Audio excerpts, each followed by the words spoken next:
En segundo lugar pasaremos a la anemia megaloblástica, que vendría a ser la segunda anemia más frecuente en relación a las anemias carenciales.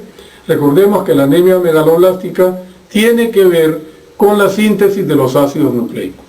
Y en el caso de la anemia megaloblástica, esta alteración en la síntesis del ADN está debida a la carencia de vitaminas. Y estas vitaminas pertenecen a las vitaminas del grupo B, que son el ácido fólico y la vitamina B2. Entonces, la característica de las anemias megaloblásticas, a diferencia de las anemias ferropénicas, es que vamos a encontrar células muy grandes. Y a esto se le conoce con el nombre de detención en la maduración. De tal manera que tanto en el frotis de sangre periférica como en la médula ósea vamos a encontrar células grandes. Recordemos que la célula hematopoyética tiene tres funciones. Primero, autoperpetuación. Y cuando falla esta función, estaríamos frente a aplasia medular. No se forman más células madre y por lo tanto hay disminución del número de células en la médula ósea. Ejemplo, hemos dicho, aplasia medular. La segunda función o propiedad de las células madre es la diferenciación. Si falla esta propiedad, estaríamos frente a las leucemias agudas, porque la célula madre se queda en un estadio muy primitivo. Y por último está la maduración. Si la célula madre no madura, no se puede diferenciar a una célula que está lista para salir a la sangre periférica y circular por él, que es el caso de la anemia megaloblástica. Entonces, la característica de la detención en la maduración es la presencia de células grandes tanto en la sangre como en la médula ósea. Y recordemos que la alteración se presenta en las tres líneas celulares, no solamente en la serie roja. De tal manera que se afectan las plaquetas y se afectan los leucocitos. Por eso, la anemia megaloblástica es reconocida en el mundo como la causa benigna más frecuente de pancitopenia o disminución de los tres elementos que circulan en la sangre periférica.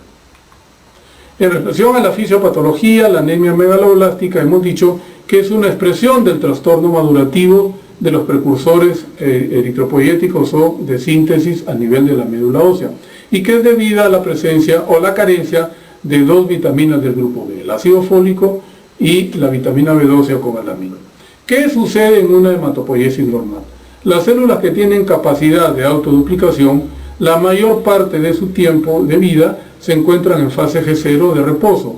¿Para qué? Para incorporar los nutrientes que les sirven. Y cuando estos nutrientes están en cantidad óptima o normal, es que entran en la fase de replicación o fase de mitosis, en donde se observa una duplicación del contenido de ADN. Entonces, lo más frecuente o lo característico en la hematopoiesis normal es que la célula esté más tiempo en fase G0 o fase de reposo, y cuando ya es necesario entran a la fase S. En cambio, en la hematopoiesis megaloblástica la fase S está prolongada, porque como hay destrucción de las células dentro de la médula ósea, esta médula ósea, para tratar de defenderse, incrementa o prolonga la fase mitótica o S. ¿Y eso cómo se va a representar? Porque al mirar una médula ósea vamos a ver células que están en división, aparte de estar grandes, obviamente. Entonces, como consecuencia de todo lo que hemos mencionado, la traducción de esta fisiopatología será la presencia de células grandes con cromatina joven o reticulada e inclusive con células que están en división del ácido desoxirribonucleico. Como el trastorno ocurre en el núcleo, la síntesis de hemoglobinas está normal, a diferencia de la anemia ferropénica. Por lo tanto, en la anemia megaloblástica no vamos a encontrar glóbulos rojos pálidos o hipocrómicos. Los glóbulos rojos, más bien, como están disminuidos en su número, van a dar la apariencia de hipercrómico. En relación a las causas, son las mismas que la anemia megaloblástica. Es decir, que en nuestro país la anemia megaloblástica es una anemia multifactorial. Puede haber ingesta inadecuada, como sucede, por ejemplo, en los pequeños, en la mujer que está en gestación, cuadros de mala absorción, nuevamente la poca accesibilidad que tiene nuestra población a los servicios básicos de salud, como son agua, desagüe, luz, etc. Y lo mismo a lo que vendría a ser la atención pues, en centros adecuados de salud. Incrementa los requerimientos, por ejemplo, el caso de una persona que tiene hipertiroidismo, va a consumir mucho folato, o una persona que tiene una neoplasia, va a consumir también mucho folato y como consecuencia de ello va a haber una anemia megaloblástica. Y por último está el uso de fármacos que compiten por la enzima tetrahidrofolato reductasa, que convierte el folato inactivo que ingresa con los alimentos en folato activo para que se pueda absorber. Caso, por ejemplo, de los antineoplásicos como el metrotexato, que compite con por esta enzima con los alimentos. O los quimioterápicos como la asociación sulfametoxazol-trimetopril, conocido comercialmente como Cetrin, Bactrin, etc., ¿no?, que tienen esta fisiopatología. Entonces, en la anemia megaloblástica, tanto la carencia de folato y vitamina B12 van a alterar la formación del ADN, de tal manera que no va a haber una buena producción de este ácido nucleico y la célula, al ser reconocida en la médula ósea como patológica o anormal, se va a destruir dentro de la misma médula ósea. Por lo tanto, habrá un cuadro hemolítico intramedular, no extramedular, porque si el cuadro de destrucción fuese periférico, es decir, en el vaso órgano, sería una anemia hemolítica, situación que no se da en la anemia megaloblástica. El cuadro, como repito, es de destrucción dentro de la médula ósea y esto se conoce también con el nombre de eritropoiesis ineficaz. Ya hemos dicho que los antineoplásicos inhiben o compiten con la enzima tetrahidrofolato reductasa para convertir el folato inactivo en activo. Los requerimientos de ácido fólico en una persona normal son de alrededor de 50 microgramos por día. En cambio, de vitamina B12 son mucho más bajos, de 1 a 2 microgramos por día. Las reservas para cada una de estas vitaminas son las mismas, de 5.000 microgramos. ¿Y en dónde se encuentran? En el hígado, en todos los órganos del res y en los músculos. De tal manera que si observamos los requerimientos diarios y sabemos que ambas vitaminas tienen la misma cantidad de depósito, lo de esperar es que la anemia megaloblástica más frecuente sea la anemia por carencia de folato, porque se requiere mayor cantidad de folato por día que de vitamina B12. De tal manera que una anemia megaloblástica por folato requiere solo de 4 a 5 meses de no aporte de folato para que se produzca una anemia megaloblástica. En cambio, una anemia por vitamina B12 requiere de años, debido a que el requerimiento diario es pobre. De tal manera que una anemia por deficiencia de B12 se presentará después de 5 años aproximadamente de que el organismo no tiene aporte o no puede absorber la vitamina B12. ¿Qué síntomas específicos vamos a tener como carencia de estas dos vitaminas? A nivel de la piel, aparte de estar pálida, tiene un ligero tinte amarillo debido a la hemólisis intramedular. Lo mismo que las mucosas, tendrán un ligero tinte amarillento, lo que en medicina conocemos como escleras sucias. A nivel de la boca hay glositis atrófica, es decir, lengua despapilada, pero la lengua megaloblástica, a diferencia de la anemia ferropénica, tiene una característica peculiar, que es bastante roja y tiene lesiones ulcerosas o ulceradas, que recibe el nombre, por lo tanto, de lengua en fresa o lengua en frambuesa. A nivel del intestino, como el ácido fólico y la vitamina B12 intervienen en las células de alto recambio, como son las mucosas y la piel, habrá diarrea crónica. De tal manera que la diarrea crónica puede ser causa y consecuencia de la anemia megaloblástica. A nivel del estómago también habrá dispepsia o mala digestión. Por último, vemos a los trastornos neurológicos. Recordemos que la vitamina B12 interviene en la mielinización nerviosa. Por lo tanto, cuando en una anemia megaloblástica hay además trastornos neurológicos, es definitivamente debido a una carencia de vitamina B12. Y esto lo podemos reconocer porque el paciente nos puede referir parestesias, porque al realizar el examen neurológico vamos a encontrar alteraciones en la sensibilidad propioceptiva y porque también al producir o hacer el examen clínico vamos a encontrar degeneración combinada de la médula espinal, tanto a nivel de los cordones posterior y lateral. Y lo más frecuente de encontrar es la hiperreflexia, sobre todo cuando se busca o se saca el reflejo rotuliano. ¿Qué vamos a encontrar en el laboratorio? En el hemograma vamos a encontrar pancitopenia macrocítica usualmente.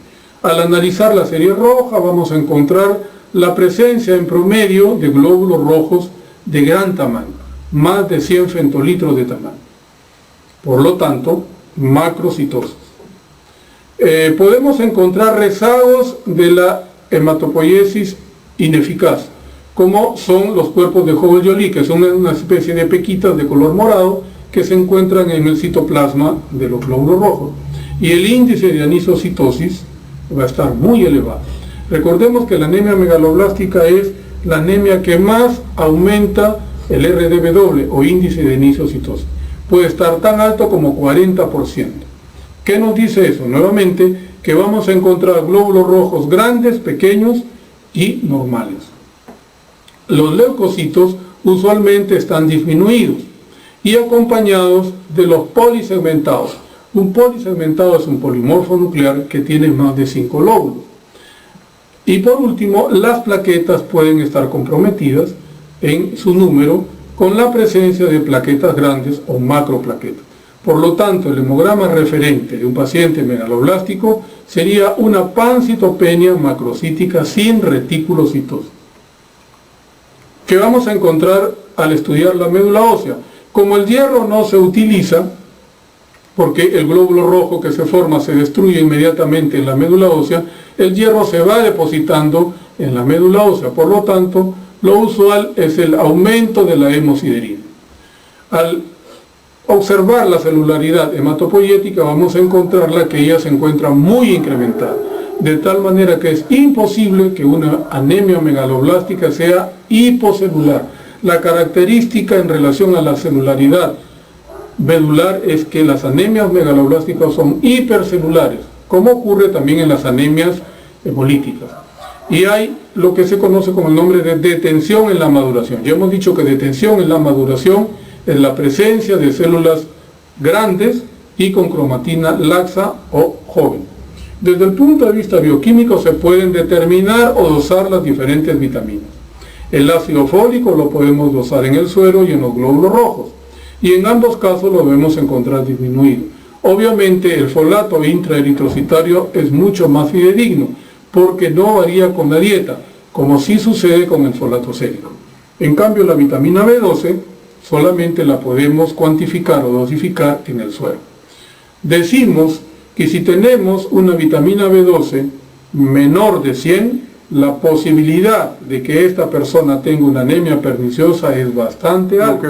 Lo que es la anemia perniciosa, habíamos mencionado que la anemia perniciosa es un tipo de anemia megaloblástica que involucra la deficiencia de vitamina B12, pero que tiene una causa autoinmune. Y esta causa autoinmune se demuestra con la presencia de anticuerpos de naturaleza IgG que van dirigidos contra las células parietales del estómago y que por lo tanto van a impedir la producción del factor intrínseco, que es una proteína sumamente importante para la absorción de esta vitamina B12.